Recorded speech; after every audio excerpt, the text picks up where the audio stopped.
फारूक अशरफ जब जब जो भी कहते हैं तब तब वही करते हैं।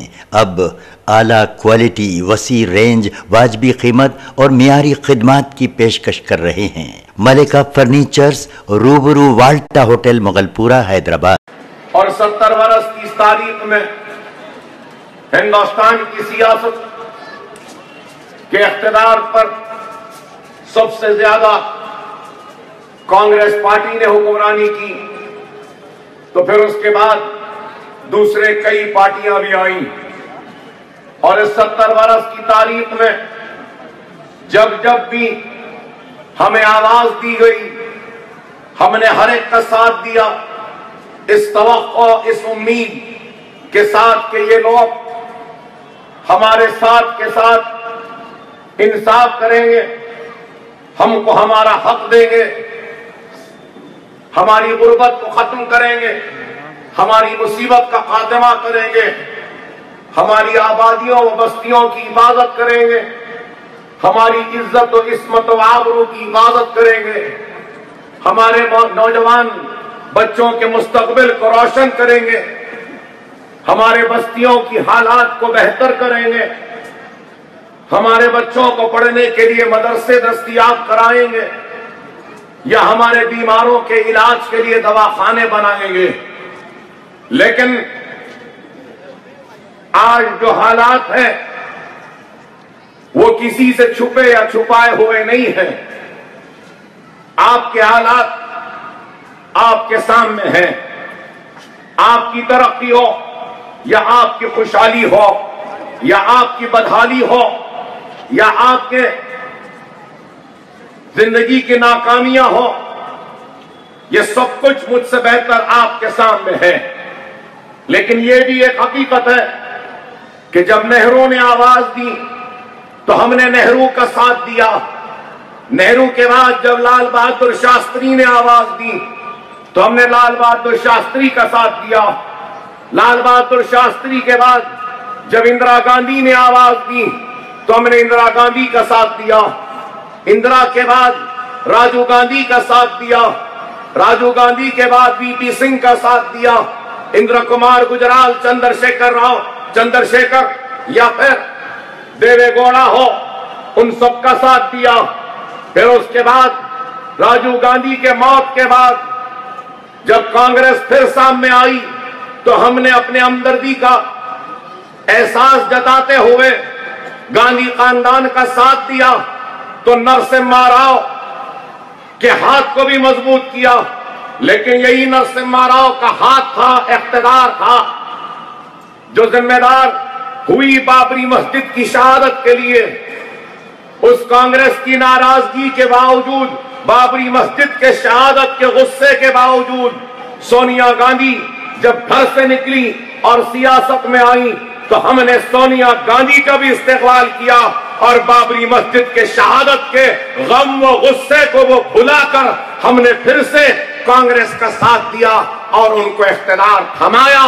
और इख्तिदार न सिर्फ दिल्ली का दिया बल्कि महाराष्ट्र में भी मुसलसल 15 बरस इख्तिदार उनको देते रहे।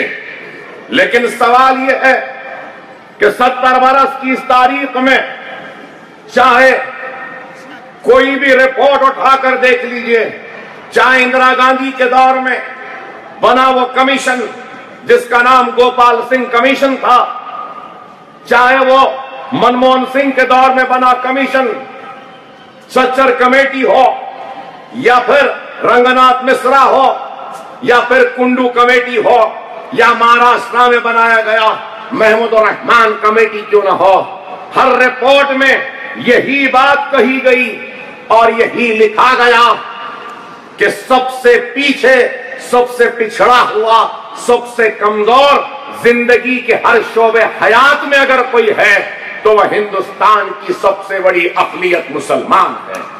लेकिन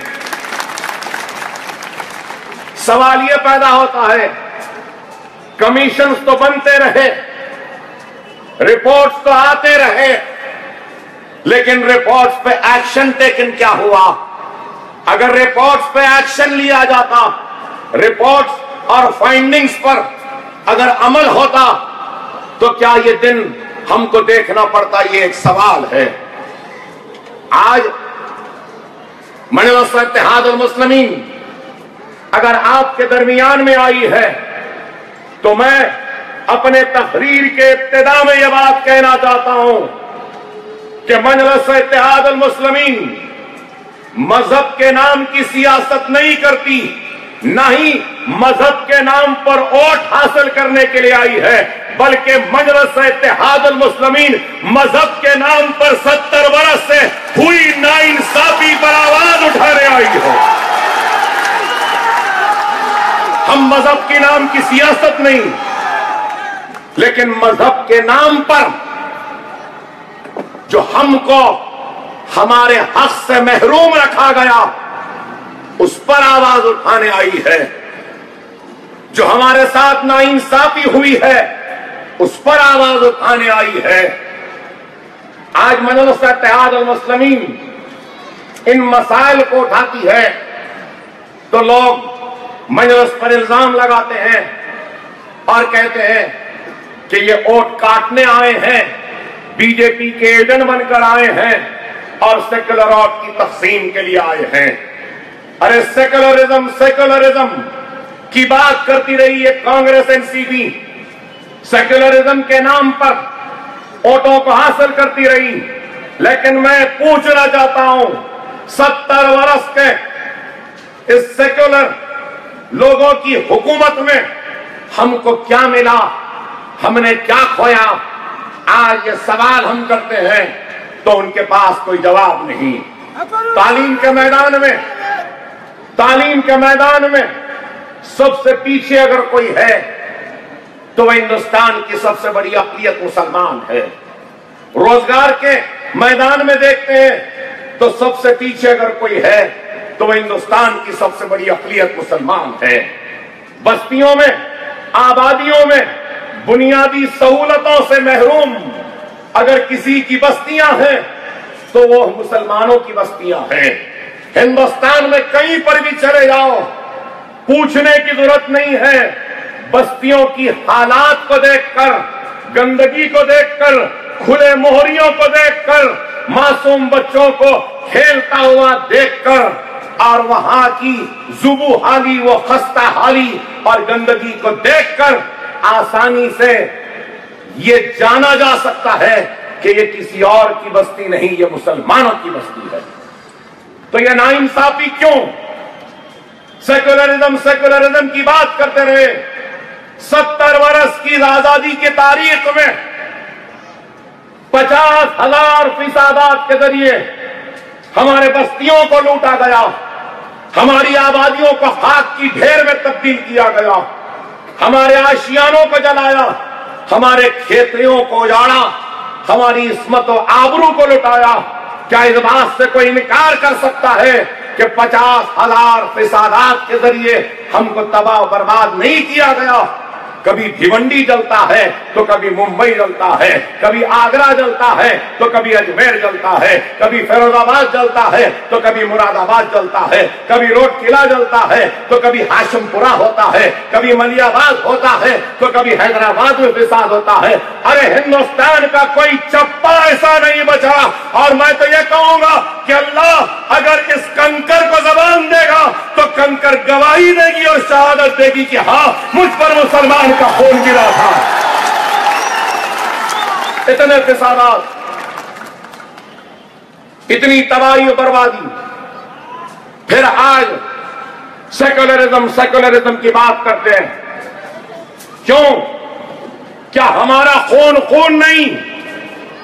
क्या हमारी बस्तियां नहीं? क्या हमारा सुहाग नहीं? क्या हमारी मां बहन की कोक नहीं? यही सवाल लेकर हम आए हैं तो इनको बुरा दिखता है। अरे मजलिस इत्तेहादुल मुस्लिमीन आज आपके सामने आई है तो ये सेक्युलर कुव्वतें ये समझते थे कि यहां पे बीजेपी है एक तरफ और शिवसेना है, ये कहीं नहीं जाने वाले। हमारी मजबूरी थी कि हम इनको वोट देते रहे। सेना या बीजेपी को तो नहीं दे सकते ना। तो इनको मालूम था कि ये इनको नहीं देते तो किसको देंगे, हमको देंगे। लेकिन आज मजलिस आई है तो आज मजलिस इन सेकुलर ताकतों से सवाल कर रही है और उनके पास हमारे सवालात का जवाब नहीं है। 15 वर्ष कांग्रेस एनसीपी का इख्तिदार, कितनी लड़कियां ग्रेजुएट निकलती हैं बताइए मुझे। 100 लड़कियां ग्रेजुएट होती हैं तो उसमें से 1.4% मुसलमान लड़कियां होती हैं। 100 लड़के ग्रेजुएट होते हैं तो महाराष्ट्र में 2.4% मुस्लिम लड़के ग्रेजुएट होते हैं। स्कूल से ड्रॉप आउट का लेवल करीब 60% है। कस्टोडियल डेथ कांग्रेस एनसीपी के दौर में 334, जिसमें से 224 बच्चे मुस्लिम थे। 10 वर्ष कांग्रेस के दौर में 200 बेकसूर मुस्लिम बच्चों को दहशतगर्दी के नाम पे गिरफ्तार किया गया। 1998 से लेकर 1992 से लेकर 2008 तक आपको सुन के हैरत होगी कि 1192 कम्युनल राइट्स हुए महाराष्ट्र में। आपसे यह भी बताऊं कि आज इन फिसादात के जरिए आज आप बताइए आईएएस कितने मुसलमान, आईपीएस कितने मुसलमान, आईएफएस आईआरएस कितने मुसलमान, कितनों के पास राशन कार्ड है। मुंबई की पर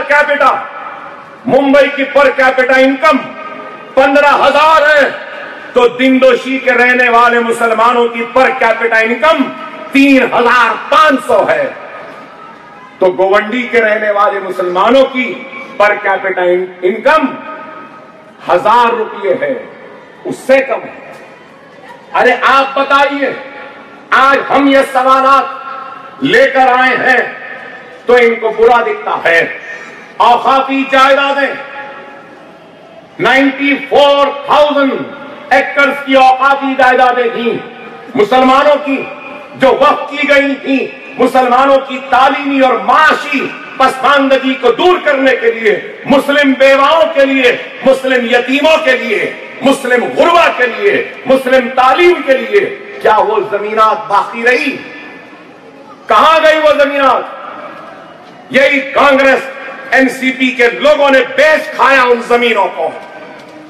अंबानी ने अपना महल खड़ा कर दिया तो किसकी जमीन पर?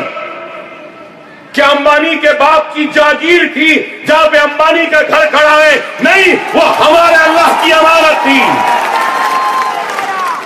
आज यही सवालात लेकर हम आए हैं तो इनको हम बुरे दिखते हैं। अरे हम अपना हक तलब करने आए हैं। हम भिखारी की तरह कटोरा लेकर भीख मांगने के लिए नहीं आए हैं। दस्तूर ने हमको बराबर का हक दिया है। जितना हक नरेंद्र मोदी का इस मुल्क पे, उतना ही हक अकबरुद्दीन ओवैसी का भी इस मुल्क पे है। जितना हक इस मुल्क पर एक माथे पर तिलक लगाने वाले का है, उतना ही हक इस मुल्क पर सर पे टोपी पहनने और चेहरे पे दाढ़ी पालने वाले का भी हक है। यह मुल्क सिर्फ एक मजहब के मानने वालों का नहीं है। यह मुल्क हिंदू का है, मुसलमान का है, सिख का है, ईसाई का है, पारसी का है। यह मुल्क में कोई अव्वल दर्जे का शहरी या कोई दूसरे दर्जे का शहरी नहीं है। लेकिन आदाद और शुमार रिपोर्ट बताते हैं कि मुसलमान दूसरे दर्जे का शहरी हो गया।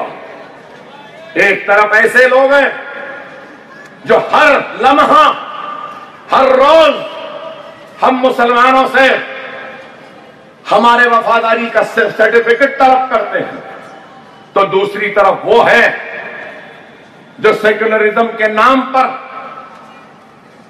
हमको डराते हैं, धमकाते हैं, तो आज आपको गौर करना होगा मेरे भाई कि आज हमारी हालात-ए-ज़ार क्यों है, किस वजह से है।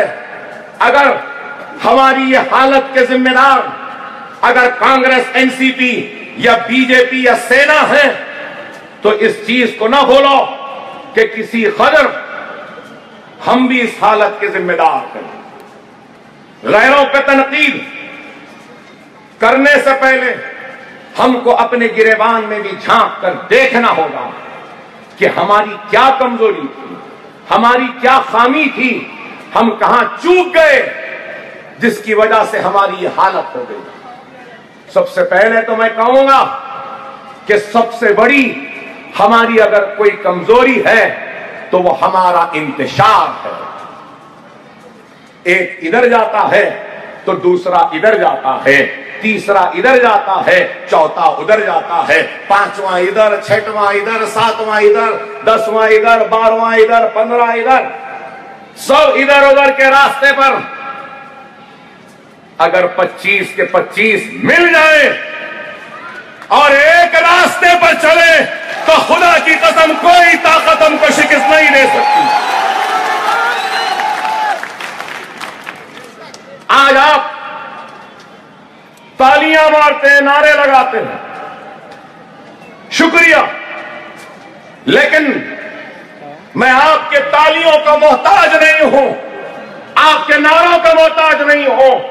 आज मुसलमानों को तालियों की जरूरत नहीं है, नारों की जरूरत नहीं है, जज्बाती तकारीर की जरूरत नहीं है। आज मुसलमानों को इत्तेहाद की जरूरत है और अमल की जरूरत है। अमल होना होगा।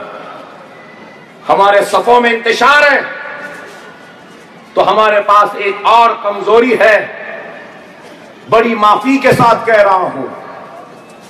अकायद के झगड़े हैं, मसलक के झगड़े हैं, मकतब के झगड़े हैं, देवबंदी है तो कोई बरेलवी है। अरे याद रखो, जब दुश्मन का जर्ब लगता है और जब दुश्मन का हमला होता है तो वो ये नहीं देखता कि ये बरेलवी है या देवबंदी है, यही देखता है कि ये किसका नाम लेवा है। खुदारा खुदारा इस इख्तिलाफ को खत्म करो, इस झगड़े को खत्म करो। मैं अगर आज आया हूं तो वोटों की भीख मांगने नहीं आया हूं। अकबरुद्दीन ओवैसी जिंदगी में कभी भी वोट की भीख या वोट की खैरात नहीं मांगा है, ना आज मांगेगा। अगर आया है तो ये इत्तेहाद का भिखारी बनकर आया हो, इत्तेहाद की खैरात मांगने आया हो। हाथ फैलाए ये अकबर ओवैसी अपने भाइयों बहनों के सामने भिखारी बनकर तुम्हारे इत्तेहाद की खैरात की भीख मांगता है और कुछ नहीं। हम मुत्तहिद हो जाएंगे, मुनज़्ज़म हो जाएंगे तो याद रखो, इस मुल्क के मुक़द्दर के मालिक बन सकते हैं। आप बोलेंगे अकबर साहब हम कैसे मुक़द्दर के मालिक बनेंगे? अरे जाओ नौजवानों, इलेक्शन कमीशन ऑफ इंडिया के साइट पर जाओ, जाकर देखो 2014 पार्लियामेंट के इंतखाबात में कितने वोट बीजेपी की? 31%। ये तो सुने पड़े होंगे ना, 31%। 31% वोट परसेंटेज को वोटों में तब्दील करो। देखो इलेक्शन कमीशन ऑफ इंडिया के साइट पे बीजेपी कितने वोट ली, कांग्रेस कितने वोट ली, नंबर ऑफ वोट, तो आपको दिखाई देगा कि बीजेपी नरेंद्र मोदी 17 करोड़ वोट ली, बीजेपी 17 करोड़ वोट ली। 17 करोड़ वोट लेकर गुजरात को जलाने वाले मासूम गरीब हिंदुस्तानियों की इज्जतों इस्मतों को लुटता हुआ तमाशाई बनकर देखने वाले एहसान जाफरी को जिंदा जलता हुआ देखने वाले, नरोड़ा पाटिया में हमारे कत्ल होता हुआ तमाशाई बनकर देखने वाले उस वक्त का चीफ मिनिस्टर वजीर आजम हिंदुस्तान बन जाता। 17 करोड़। मैं यहां खड़े मेरे भाइयों से पूछूंगा, हम इस मुल्क में कितने हैं? कितने हैं? जोर से बोलो। कितने? 25। वो 17 करोड़ लेकर वजीर आजम हो सकता है और हम इतने करोड़ लेकर क्या अपनी आवाज को नहीं बुझा सकते?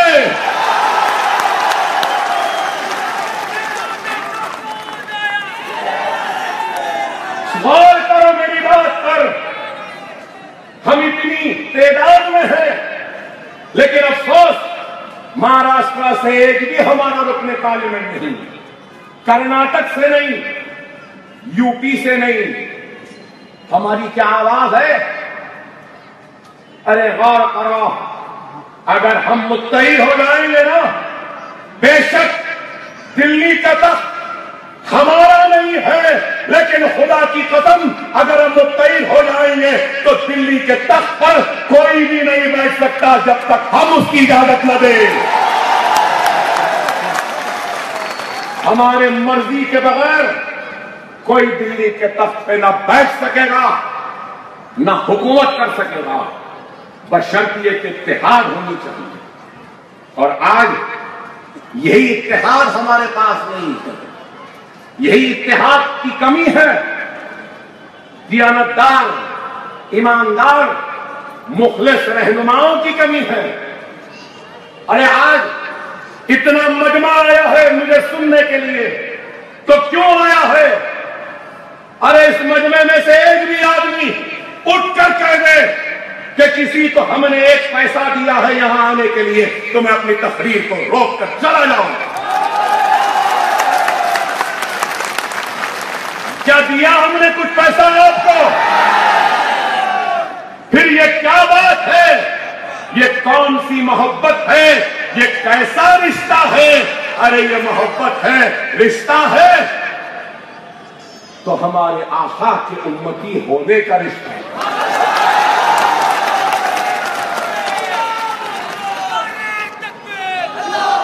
और हम यहां आए हैं, आप यहां मुझे सुनने आए हैं, तो क्यों आए हैं? इस वजह से आए हैं कि आप कांग्रेस से मायूस हो चुके हैं, नाराज हो चुके हैं, जान चुके हैं कि ये इस्तेमाल करते हैं, और आप एक उम्मीद को लेकर, एक आस को लेकर हमारे पास आए हैं कि किसी ने नहीं दिया, कम से कम ये लोग तो करेंगे। हमको इस बात का एहसास है, मर जाएंगे, मिट जाएंगे, सूली पर लटक जाएंगे, लेकिन आपके इस उम्मीद को कभी मायूस होने नहीं देंगे।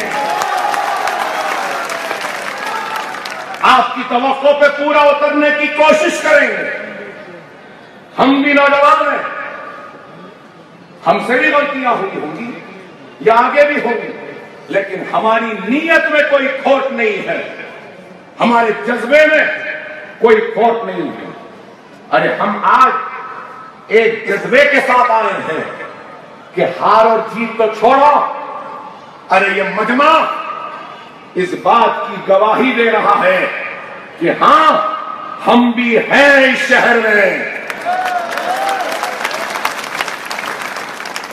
ये मजमा इस बात की गवाही दे रहा है कि बहुत रह चुके इस झंडे, उस झंडे, वो झंडे, ये झंडे में, अब हम हमारे हरे झंडे के साथ रहेंगे।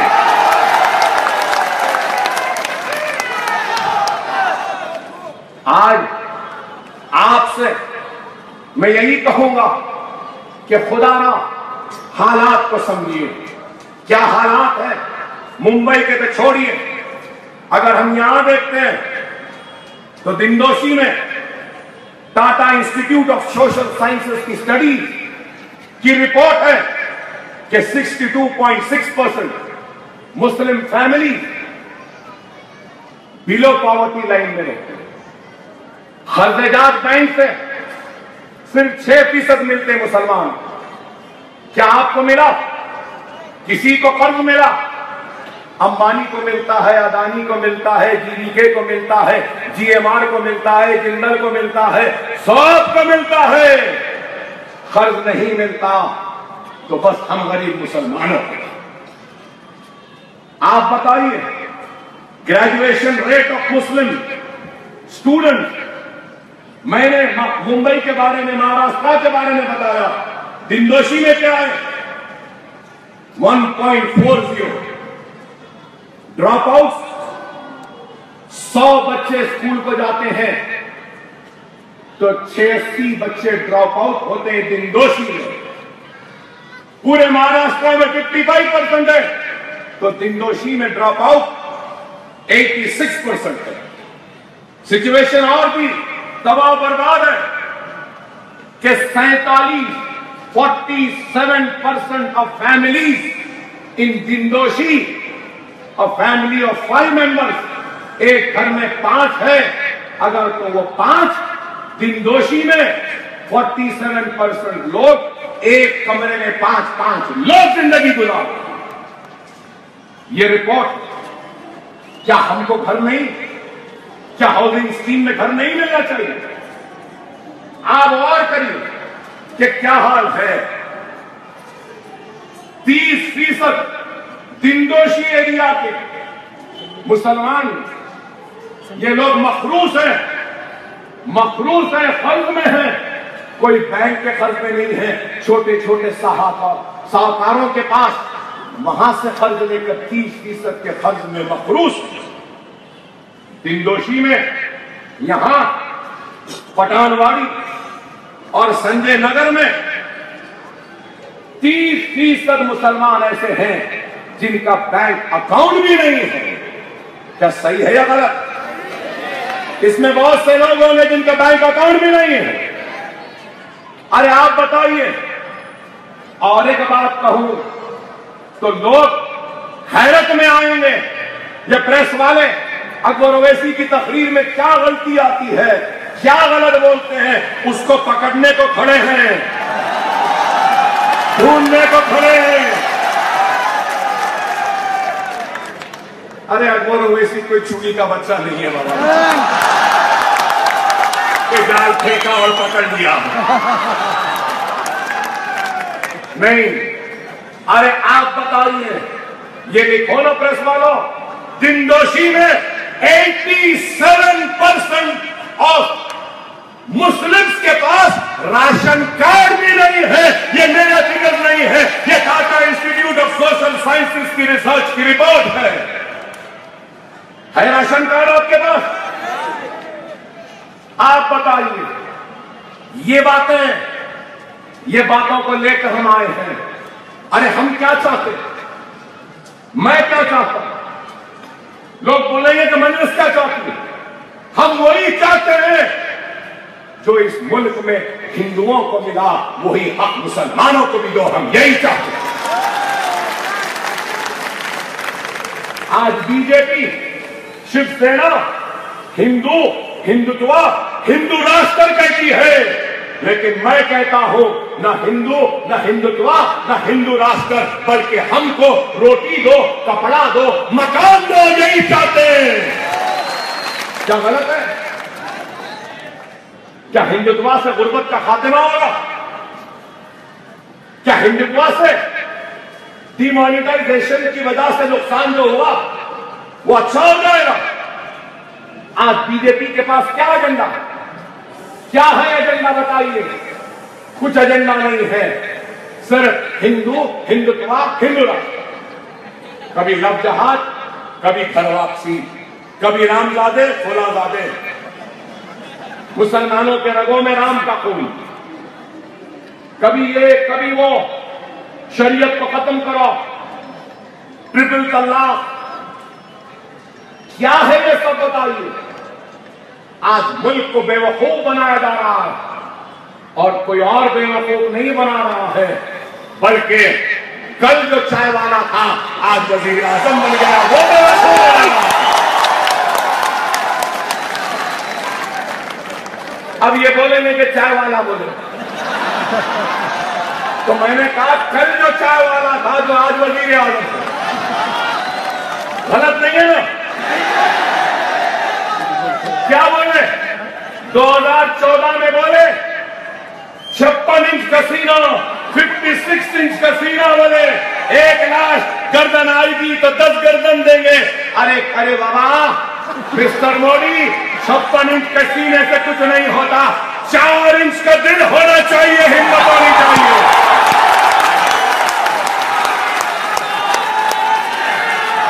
पाकिस्तान हमारे बहादुर सिपाहियों की जाने ले रहा है और हमारा वजीर आजम नवाज शरीफ से गले मिल रहा है, साड़ियां दे रहा है, उनके घर की शादी में शिरकत कर रहे हैं। वाह! फिर हमसे वफादारी का सर्टिफिकेट कहते हैं beef ban, beef ban, beef ban, beef को बैन कर दिया। कितने करोड़ों की इंडस्ट्री रुक गई, लोग बेरोजगार हो गए। नहीं, इनको गौ माता से मोहब्बत है, हर एक को है। हम किसी मजहब पे तनकीद नहीं करें, ठीक है, आपका मजहब मुबारक, आपका अकीदा मुबारक, गौ माता है आपकी मुबारक। लेकिन मैं ये पूछना चाहता हूं, मेरा शिकवा, मेरी शिकायत, मेरा गुस्सा यह है कि तुमने अखलाक को क्यों मारा। मैं पूछना चाहता हूं, क्या यह गुनाह है कि अखलाक को इसलिए मारा कि उसके घर में बीफ था? क्या तुमने जायद मेहमान को इसलिए मारा क्या उनके पास बीफ निकला? हरियाणा में 2 बच्चियों का रेप किया और उनको मारा इस वास्ते कि वो बिरयानी जो बेचते थे उसमें बीफ था। तुमने दलितों को मारा, गोबर खिलाया, पीटा, मुसलमानों को गोबर खिलाए। अरे मैं पूछना चाहता हूं, तुम हिंदुस्तान में बीफ नहीं खाना बोल रहे, महाराष्ट्र में नहीं खाना बोल रहे, लेकिन मिस्टर मोदी 24 लाख, सुनो प्रेस वालों,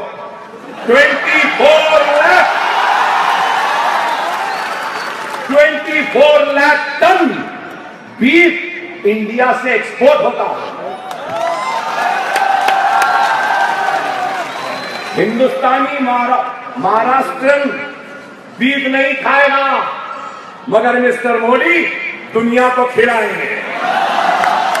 गौ रक्षक, ओ गौ रक्षक खाओ, आरएसएस के गौ रक्षको, बजरंग दल के गौ रक्षको, विश्व हिंदू परिषद के गौ रक्षको, खाओ। हमको गोबर खिला रहे ना, ये 24 लाख टन जो बीफ जा रहा है, इसका गोबर भी तो खिलाओ ना आरएसएस वालों को, बजरंग दल को, मोदी को।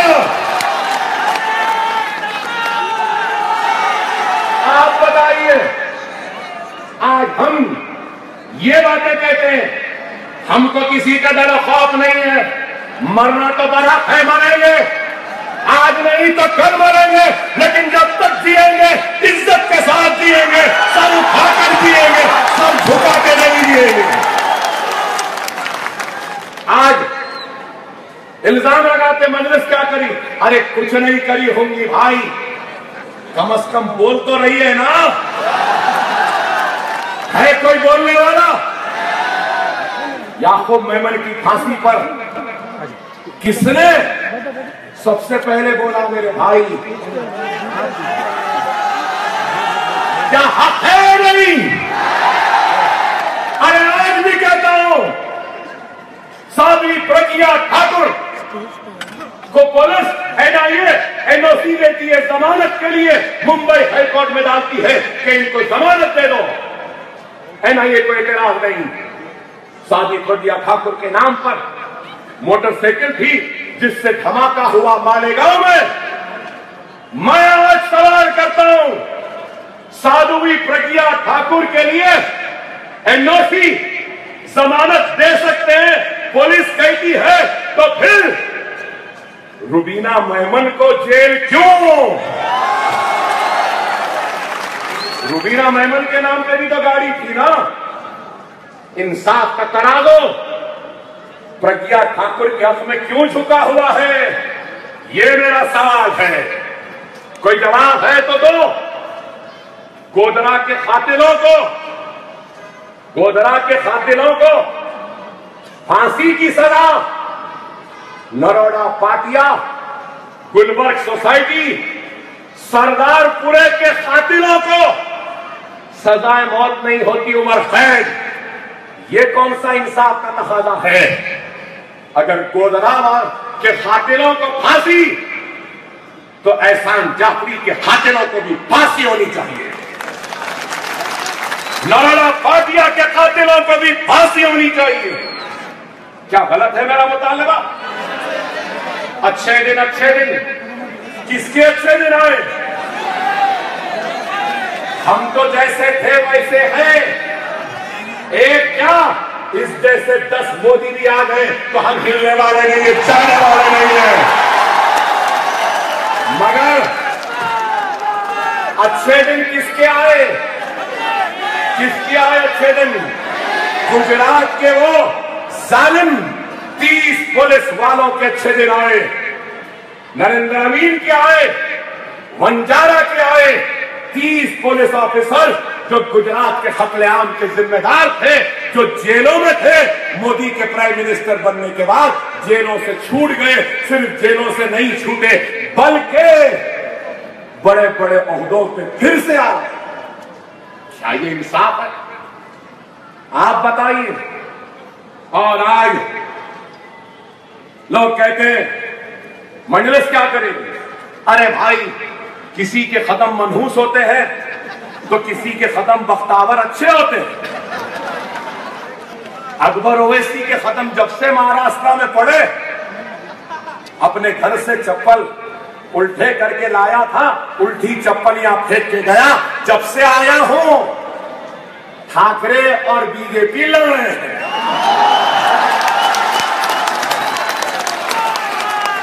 ना? अरे यही बात ठाकरे ने कहा था, बाबरी मस्जिद को मेरे पैरों की ठोकर में गिराया है। और देखो अल्लाह का क्या इंसाफ है। पहले ठाकरे घर टूट गया, एक तरफ राज चला गया तो दूसरी तरफ उद्धव चला गया। बड़ा नाज था मुंबई पर, बड़ा नाज था अपनी गुंडागर्दी पर, अपनी ताकत पर। अब मुंबई में अगर शिवसेना की ताकत है, फडणवीस की ताकत है, तो ऐ शिवसेना, ऐ बीजेपी, तुम ये ना भूलो, हम हरे झंडे वालों की भी ताकत है मुंबई में। अब है। आज क्या है बताइए? 25 बरस से लूटते रहे, खाते रहे। टीएमसी में कितना खाए? 5000 करोड़ रुपया सिर्फ नालों को साफ करने में लगाए, और बोले कि साफ नहीं हुए, अभी 10,000 करोड़ की जरूरत है। कौन खाए? दोनों मिलके खाए। आज बोल रहे हैं एक्सटॉर्शनिस्ट है, ट्रांसपेरेंसी नहीं है। अरे कहां की एक्सटॉर्शनिस्ट, कह के डाकू, कहां की ट्रांसपेरेंसी? जब तक खाते रहे, मिलता रहा हिस्सा तो दोस्त थे, जब हिस्सा नहीं मिला तो दुश्मन हो गए। अरे मेरे भाई, आज मैं कहूंगा कि बड़ा सुनहरी मौका है। हिंदुत्व, हिंदू राष्ट्र कहने वाले ऐसे टूट के बिखर गए हैं। आज हम अपने इत्तेहाद के जरिए अपने नुमाइंदों को कामयाब कर सकते। अगर आज हम एक नहीं होंगे तो फिर आने वाली नस्ल हमको माफ नहीं करेगी। मैं जानता हूं यहां पे कई लोग जो ये जानना चाहेंगे कि मजलिस क्या करेगी आने के बाद। मजलिस का भी एक 40 नुकाती प्रोग्राम है, कल अखबारात में आएगा। वक्त नहीं है मेरे पास, लेकिन मुख्तसरन से यही कहूंगा, सबसे पहले मजलिस अगर कुछ करेगी तो औकाफी जायदादों को हासिल करने की कानूनी जिद्दोजहद करेगी। मजलिस दूसरा कोई काम करेगी तो गोवंडी से वो डंपिंग यार्ड को हटाने की कोशिश करेगी।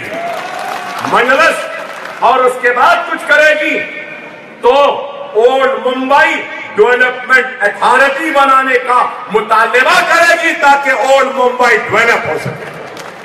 मजलिस दरखास्त करेगी, जिद्दोजहद करेगी कि जितने स्कूल उर्दू मीडियम या इंग्लिश मीडियम, मराठी मीडियम के हो जो बंद हो गए हैं, इनको दोबारा खोले और अपग्रेडेशन ऑफ स्कूल्स करें, प्राइमरी स्कूल्स को हाई स्कूल बनाए।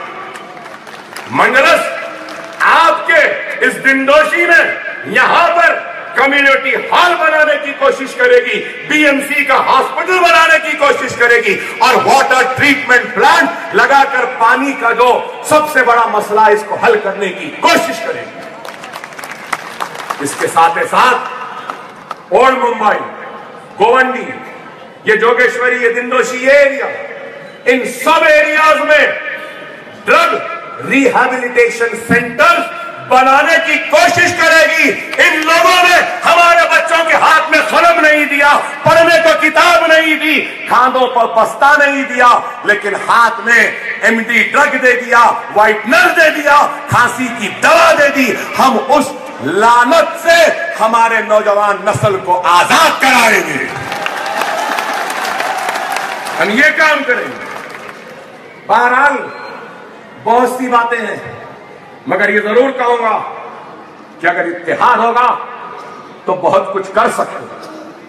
हैदराबाद में हमारा दवाखाना है, मेडिकल कॉलेज है, इंजीनियरिंग कॉलेज है, एमबीए है, एमसी है, आर्किटेक्चर है, बड़े बड़े 2 दवाखाने।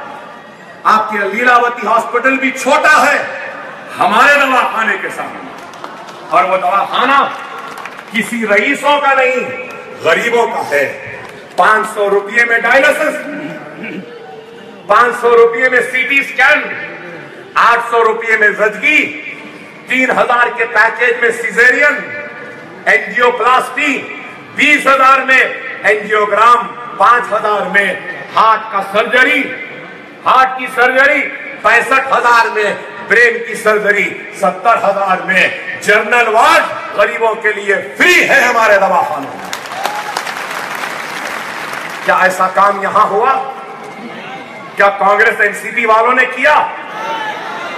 खुदारा मेरे भाई, अकायद के झगड़ों से निकलो, एक हो जाओ। इस मजमे में बहुत से लोग हैं जिनको अल्लाह ने नवाजा है दौलत से। खुदारा मेरी अपील है कि अगर हम सब बराबर से ज़कात निकाल लेंगे ना, तो हमको किसी के मदद की जरूरत नहीं है। ज़कात निकाल लो। मुझे वोट नहीं देते तो मुझे कोई गिला, कोई शिकवा, कोई शिकायत नहीं होगी, लेकिन अकबर ओवैसी को सुनने हजारों का मजमा है। मैं इस मजमे में से कहूंगा, रोजाना आप अपनी जिंदगी में किसी ना किसी शौक पर कुछ पैसा खर्चते हैं ना। किसी को चाय की आदत है, होगी किसी को सिगरेट की आदत है, किसी को अच्छा खाने की आदत है, किसी को सिनेमा देखने की आदत होगी। बहरहाल हर एक को है। मैं सिर्फ यहां ठहरे मजमे से कहूंगा कि चाय पियो, जितनी पीना है पियो। जो अल्लाह जायज कहता है वो जायज काम जरूर करो, लेकिन जितना रोजाना आप चाय कितने में है यहां पे? 6 रुपये, 12 रुपये। तो बहुत लोग 12 की पीते हैं या 6 की पीते हैं? 6 की। और एक चाय तो नहीं पीते ना, 2 से 3 4 तो पीते ना। आप 4 चाय पीजिए 6 रुपये की, लेकिन उस 4 चाय के पैसों में से रोजाना 1 रुपया निकाल कर अपने महल्ले की मस्जिद में डाल दो। उस 1 रुपये से हम गरीब बच्ची की शादी कर सकते हैं, बेरोजगारों को रोजगार दे सकते हैं। हम अपनी कुल्फत, अपनी गुर्बत, अपनी मुसीबत को किसी और से नहीं, अपने ही रोजाना के शौक के पैसे से खत्म कर सकते हैं। नहीं मेरे भाई, मुझे ये नारा पसंद नहीं। ना मैं शेर हूं, ना शेर आया है। अकबर ओवैसी मुंबई में से अपनी कौम, अपनी मिल्लत में से किसी नौजवानों को शेर बनाने आया है। बनना है शेर, बनना है शेर, बनना है ना।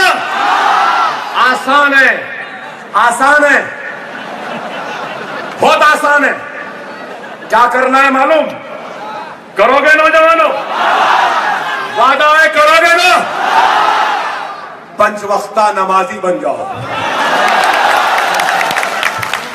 कुरान तर्जुमे से पढ़ो, सुन्नत पे अमल करो, बेवाओं की मदद करो, यतीमों के सर पर शफकत का हाथ रख लो, फिर देखो ये दुनिया तुमसे डरेगी और तुमको शेर कह के पुकारेगी। करोगे ना? वादा करे, करना होगा। अब अज़ान होगी ईशा की, मस्जिद भरी होनी चाहिए, तो मैं समझूंगा कि मेरी तकरीर, मेरा यहां आना कामयाब हो गया। खुदा मुनज़्ज़म रहो, मुत्तहिद रहो। इत्तेहाद ताकत है, इंतशार मौत है। अरे आज किसी से डरने या घबराने की जरूरत नहीं है। आज जो कहते हैं कि हमको इस मुल्क से जाओ, अरे नहीं जाने वाले। ये मुल्क हमारा था, हमारा है, हमारा रहेगा। ये किसी की बाप की जागीर नहीं। नरेंद्र मोदी ने कहा कि मैं तो फकीर हूं, झोला उठाया चला जाऊंगा। ओहो क्या फकीर है भाई, 15 लाख का सूट पहनता है फकीर, रोजाना 3-3 8-8 जोड़े बदलता है फकीर। क्या फकीरी है? इसलिए तो लोग कहते हैं ना, डिमोनेटाइजेशन पे मेरा एक ही तबसरा, ओनली वन रिएक्शन। वो रिएक्शन क्या है मालूम? एक बादशाह फकीर हो गए, एक फकीर है बादशाह हो गया। फकीर बादशाह जब हो गया और बादशाह फकीर हो गया, तो उस फकीर बादशाह में फैसले में, जिंदगी में, उसकी फकीरी में बादशाहत नजर आती है। लेकिन एक फकीर जब बादशाह हो जाता है ना, तो उसकी बादशाहत में भी फकीरी नजर आती है। यही है, इस वास्ते देख समझ के बनाना भाई। अब बोल रहे मैं हूं, झोली लिया चला जाऊंगा। अरे जभी भी जाना है जाओ मिस्टर मोदी, लेकिन जाते जाते अपनी चाय की केतली, चाय की पत्ती, चाय का चूल्हा ले जाओ। अगर भूल गए जादी जा रहे बोलो, कोरियर मैं करूंगा, डब्बा चूल्हा केतली लगा लेना कोने में बैठ के, चाय चाय चाय चाय बोलते हुए। बात करे कि कड़क चाय, नरम चाय, गरम चाय। अरे चाय की जरूरत नहीं है इस मुल्क को, कड़क चाय की जरूरत नहीं है इस मुल्क को, रोजी रोटी की फिक्र है।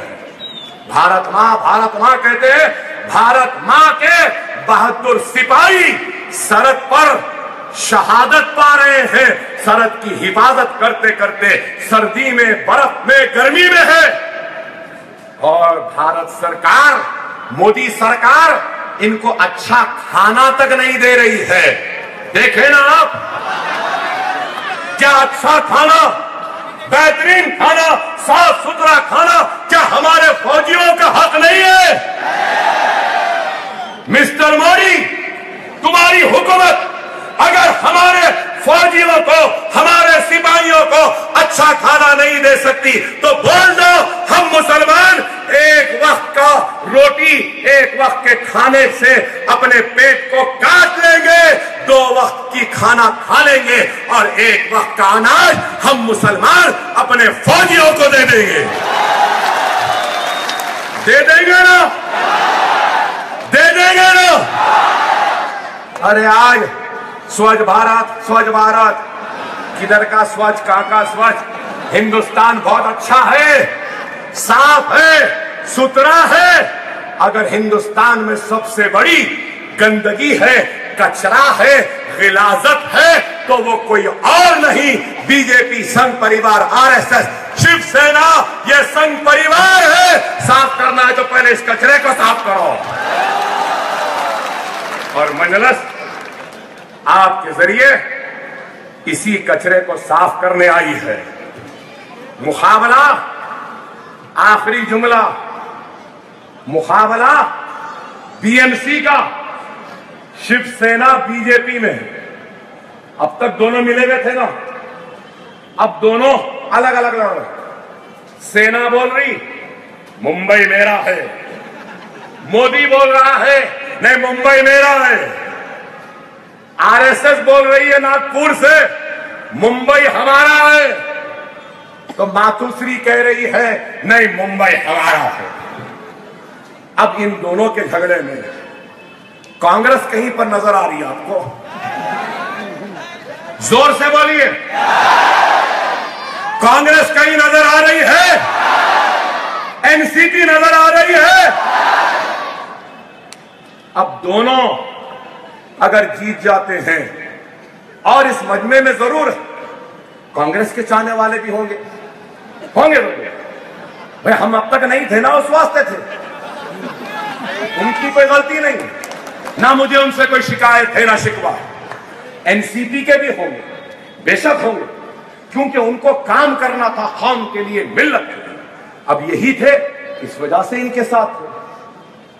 समाजवादी के भी होंगे, लेकिन मेरे भाई अब आप ये फैसला करो कि अगर आप कांग्रेस एनसीपी को वोट देते हैं तो कोई फायदा है क्या? यहां मेरी मां बहन बैठी हैं, पर्दा नशीन, घर में चूल्हा जलाते हैं, खाना पकाते हैं। मुंबई में गुजराती, मराठी, बिहारी, उत्तर भारती, ये वो सब है ना। हमारी मां बहन घर में फ्रूट सलाद भी बनाती, फ्रूट सलाद, उसमें फ्रूट्स होते ना, फ्रूट्स होते, सेब होते, संतरा होता, मौसम्बी होता है, चेरी होता है, ये वो सब होता है। और उसके बाद वो फ्रूट सलाद में मजा कब आता है? जब क्रीम मिल जाती है। सही है ना? क्रीम मिल जाती है, शक्कर मिल जाती है। तो कांग्रेस का हाल ऐसी था, इधर से सेब मिला, इधर से संतरा मिला, इधर से ये मौज मिला, इधर से वो मिला।